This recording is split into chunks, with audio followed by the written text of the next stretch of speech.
कल्याण मतदारसंघाकडे वळूया। ऐतिहासिक पार्श्वभूमी असलेल्या आणि अलीकडे मुंबई महानगराचा भाग बनलेल्या कल्याण मतदारसंघाचा आता आपण आढावा घेऊयात।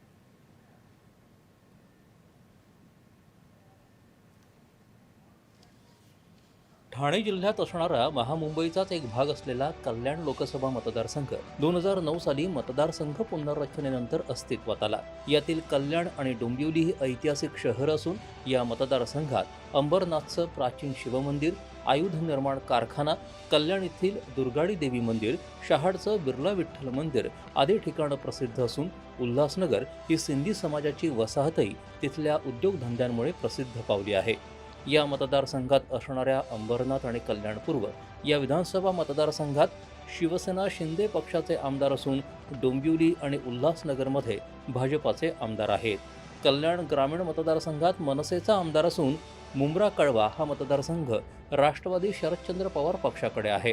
हा मतदारसंघ अस्तित्वात आल्यापासून शिवसेनेच्याच ताब्यात आहे।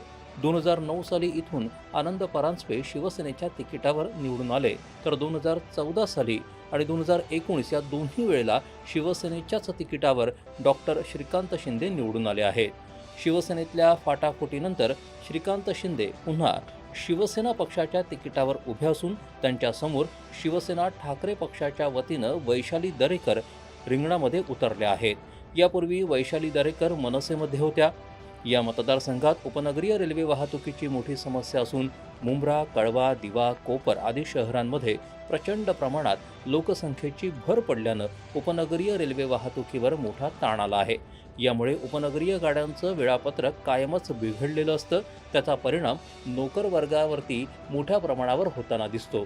याशिवाय रस्ते वाहतुकीची प्रचंड कोंडी, घनकचरा व्यवस्थापनाचा प्रश्नही मोठा गहन झाला आहे।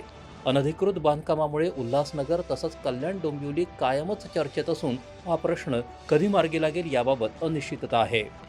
वालधुनी नदीचं प्रदूषण, कळवा मुंब्रा इथं कोसळणाऱ्या दरडींमुळे डोंगरावर वसलेल्या झोपडपट्ट्यांना निर्माण झालेला धोका, कल्याण डोंबिवली महापालिका हद्दीतील 27 गावांचा पालिकेत न जाण्यासाठी असलेला आग्रह आणि त्यामुळे निर्माण झालेली समस्या अद्याप अनुत्तरितच आहे।